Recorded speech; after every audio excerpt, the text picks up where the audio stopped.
అవుతుంది. ఎవరున్నతారా అబ్బా, ఎవరున్నతారా చూద్దాం కాసేపు. అబ్బా ఎవరు నుంచి 30 రూపాయలు 5 రూపాయలు ఇస్తే బాగుంటుందో. ఎవరున్నతే రావు. అబ్బా అసలు ఎవరు ఆగలేదు. టైం 11, 12 కావుతుంది. ఎవరున్నతే బాగుంటుందా. అబ్బా ఏమన్నా చేద్దాం.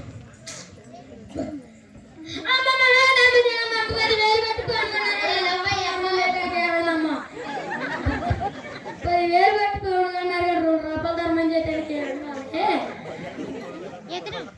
అసలు క్రిస్మస్ వస్తుంది. అసలుకి క్రిస్మస్ వస్తుంది. క్రిస్మస్ బట్టలు కొనుక్కున్నట్టు నోరు ధర్మం చేయట్లా. అబ్బా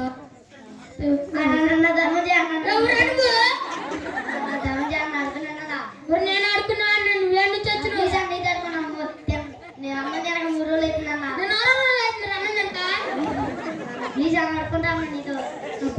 ఈడొచ్చింది. ఈడ దగ్గర నుంచి డబ్బాలు అయ్యి అరే అటా గలి ఉంది, ఇటా గలి ఉంది. ఆ గలిలో వదిలిపెట్టి నా ఊరికి వచ్చినాడురా.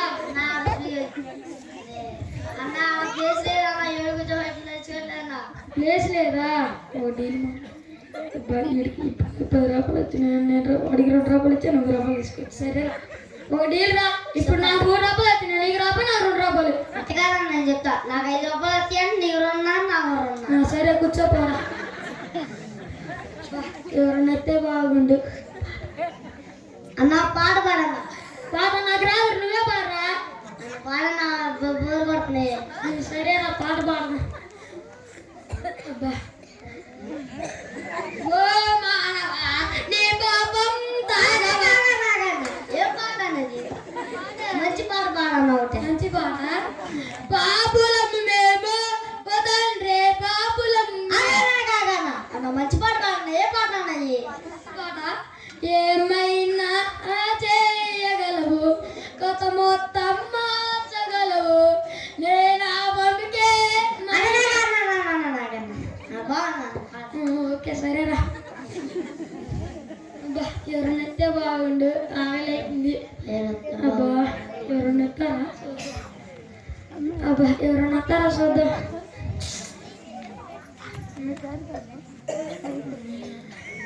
అబ్బా ఎవరు వస్తారా. అవు నా నిద్ర నేను మొదలుకుంటారా. నన్ను పోరా పో ఇట్లా పోరా.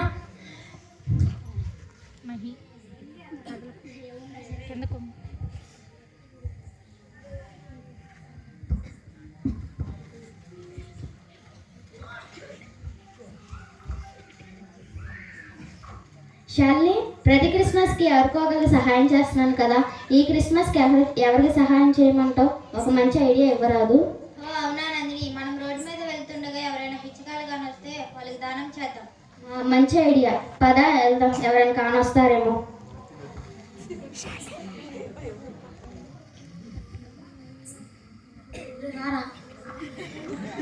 అరే అరే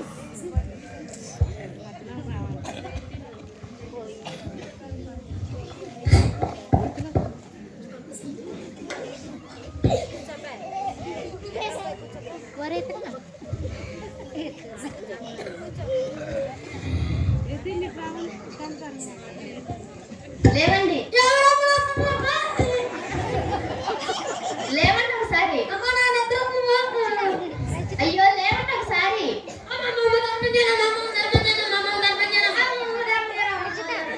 అయ్యయ్యో ఆగండి, నేను మీకు ధర్మం చేయడానికే వచ్చాను. 10 రూపాయలు. సరే ఇస్తాను. నేను 10 రూపాయలు ఇవ్వాలంటే నేను చెప్పిన మాట వింటారా మీరు? మేమిద్దరం క్రీస్తుని నమ్ముకున్న పిల్లలము. మీరు కూడా క్రీస్తుని నమ్ముకోండి. ఆయనే మీకు సహాయం చేస్తాడు, మిమ్మల్ని ధనవంతులను చేస్తారు. సరేనమ్మా. మా డబ్బుల కంటే విలువైనది నేను ఇస్తాను. సరేనా? సరేనమ్మా.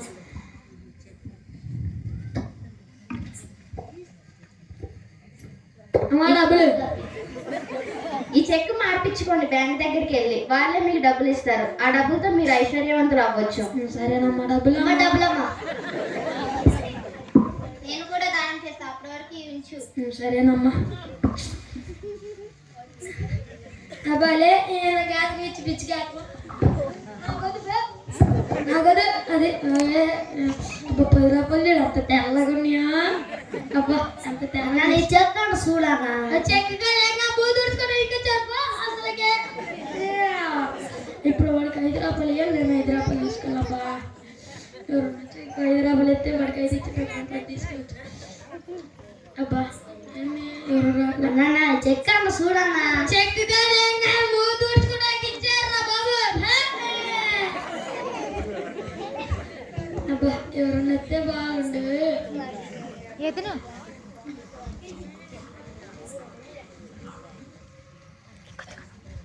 అక్క ఇదేంటో చూడక్క చెక్కు బాబు ఇది నువ్వు చెక్కు బాబు ఇది అవునక్క బ్యాంకులోకి వెళ్తే నీకు డబ్బులు ఇస్తారు నువ్వు ధనవంతులు అయిపోతావు అవునక్క ఒట్టుగా నిజమే బాబు ఇది సరే అక్క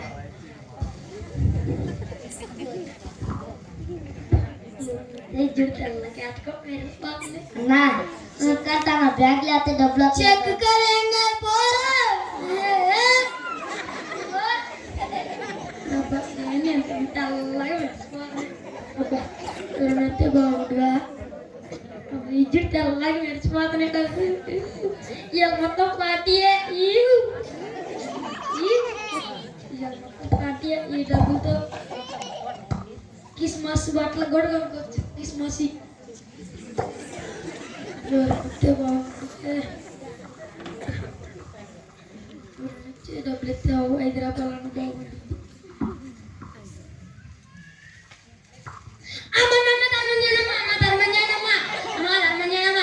అయ్యో అదేంటి నువ్వు ఇంకా ఇక్కడే ఉన్నావు ఏమి ఇచ్చారమ్మా నేను పేపర్ ఇచ్చాను కదా అది ఎక్కడుంది ఏ పేపర్ అమ్మా పేరు రాసి ఇచ్చాను డబ్బులని అదే అమ్మా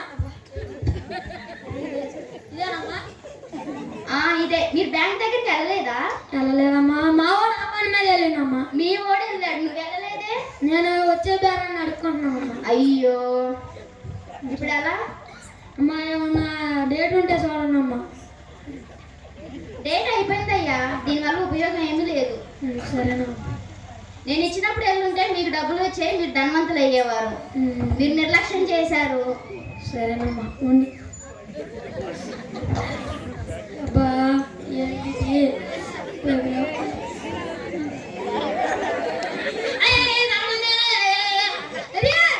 అడుక్కున్నావాడా నువ్వు నాతో పాటు అడుక్కున్నాడు కదా చెక్ ఇచ్చారన్నా మొన్న వచ్చారా చెక్కు బ్యాంకులో అయితే డబ్బులు ఇస్తానన్నారా బ్యాంకులో అయితే నాకు 1 కోటి రూపాయలు ఇచ్చారు 1 కోటి రూపాయల అంతా 2,000 అది కాదు 11 అనిపిస్తుంది చెప్పు నాకు కూడా చెప్పురా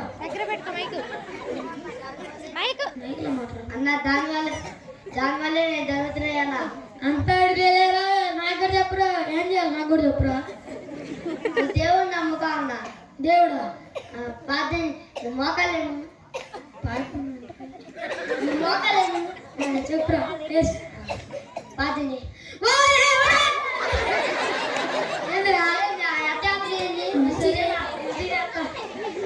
దేవుడా ఏం చేస్తున్నావు దేవుడా ఫోన్ మాట్లాడుతున్నావు దేవుడా అన్న ఏదన్నా కూడా మంచి మా నేను చేస్తాను అర్థం సరే పరిశుద్ర పరిశుద్ర ప్రేమ తండ్రి నిత్యవాసిని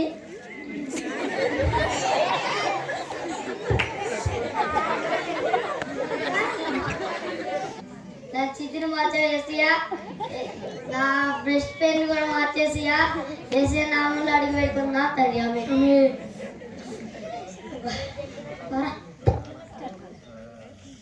అన్న ఎట్లా రోజు ప్రార్థన చేసుకున్నా దేవుడు నిన్ను మాత్రం సరేరా చిన్నపిల్లల స్కిట్ బాగుందా? అందరికీ నచ్చిందా? ఇలా చేస్తే నైట్ అంతా కూర్చుంటాం కదా. ఇలా చేస్తా ఉంటే మనకి సంతోషంగా ఉంటుంది. కానీ ప్రభువుని అంగీకరించాలి కదా. ఎన్నిసార్లు తనకి అవకాశం వచ్చిందో ఆ చెక్కు తన దగ్గరకు వచ్చినప్పుడు నిర్లక్ష్యం చేశాడు, బాగా నిర్లక్ష్యం చేశాడు. ఎంత నిర్లక్ష్యం అంటే అది మూత దుడుచుకునేది అనుకుంటుండే కానీ దానివల్ల నాకు ప్రయోజనం ఉంటుంది, నేను ఐశ్వర్యవంతుడిని అయితా అని గ్రహించలేకపోతున్నాడు. అలా గ్రహింపు లేకపోవటమే ఇది నాలో అనేకులు కూడా దేవుని దగ్గరికి రాలేకపోతున్నారు. దేవుని దగ్గరికి వస్తే ఏముంటుందో కదా, ఐశ్వర్యం ఉంటుంది, ఆరోగ్యం ఉంటుంది, ఆనందం ఉంటుంది, సంతోషం ఉంటుంది.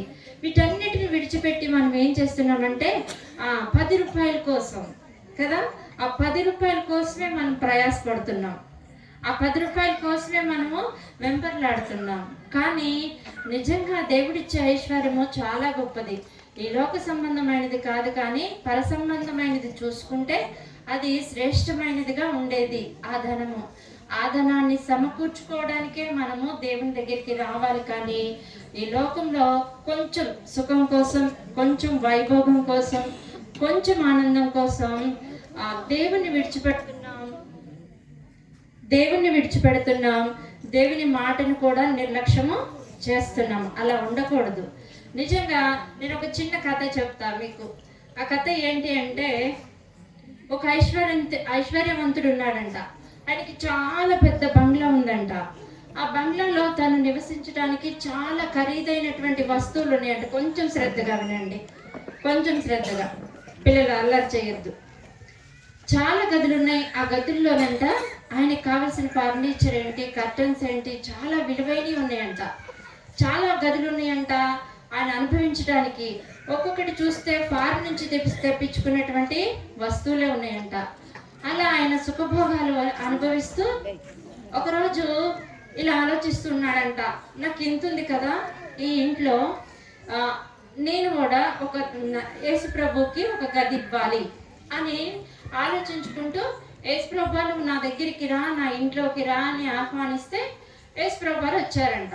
వస్తే యేసు ప్రభువారిని పిలిచి, ఆయన లోపలికి పిలిచి, యేసయ్య నువ్వు ఈ గదిలో ఉండు, ఈ గదిలో నీకు సమస్తము ఇచ్చేస్తా, ఇక్కడ నీకు ఏదంటే అది ఉంటుంది, మీరు బయటికి వెళ్ళాల్సిన పని కూడా లేదని చెప్పి ఆ గదిలో పెట్టేసి యేసయ్యని తలుపేసి వెళ్ళిపోతాడంట.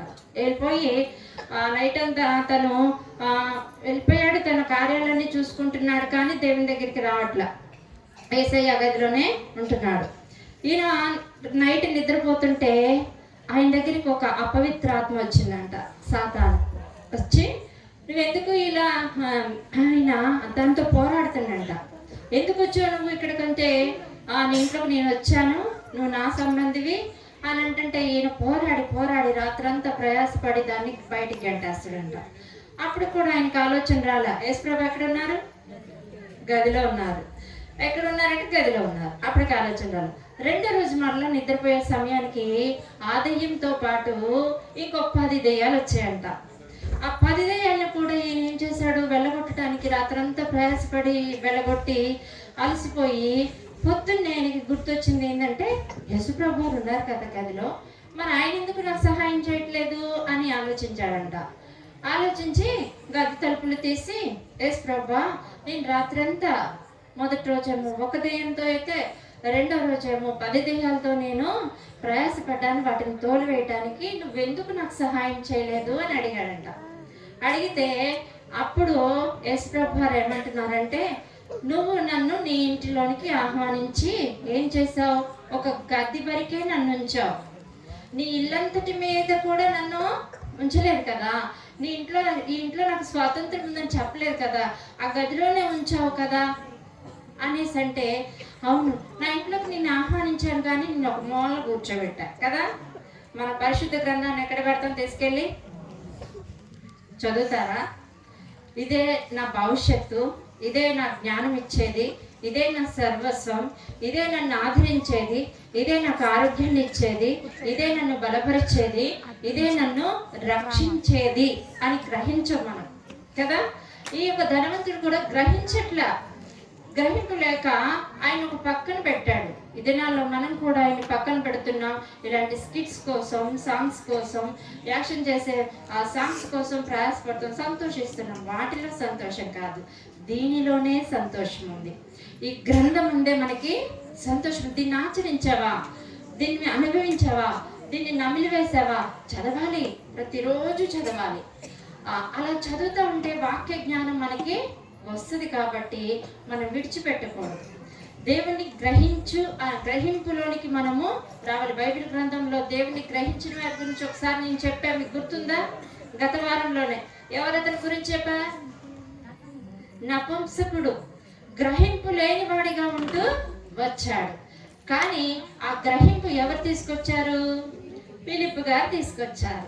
ఎప్పుడైతే వాక్యాన్ని ఎవరైతే వివరించారో ఆ వివరించిన దాన్ని గ్రహించి యేసుని సొంత రక్షకునిగా అంగీకరించి తన యొక్క జీవితంలో చేర్చుకొని ఆ ఇథియోపియా దేశం అంతటికి సువార్తను ప్రకటించినటువంటి ఒక నపుంసకుడు కదా. మరి నువ్వు నేను ఏం చేస్తున్నామో గ్రహించాలి. ఆ గ్రహింపులోనికి మనము రావాలని ఈ చిన్న స్కిట్ ద్వారా తెలియజేస్తూ వచ్చారు. చిన్న బిడ్డలు చాలా కొద్ది సమయంలోనే నేర్చుకుంటూ వచ్చారు. ఆ సమయాన్ని వారు సద్వినియోగం చేసుకున్నారు. మనం కూడా మనకి ఇచ్చినటువంటి సమయాన్ని సద్వినియోగం చేసుకోవాలని కోరుకుంటూ చిన్న వాక్యాన్ని ముగిస్తున్నాము.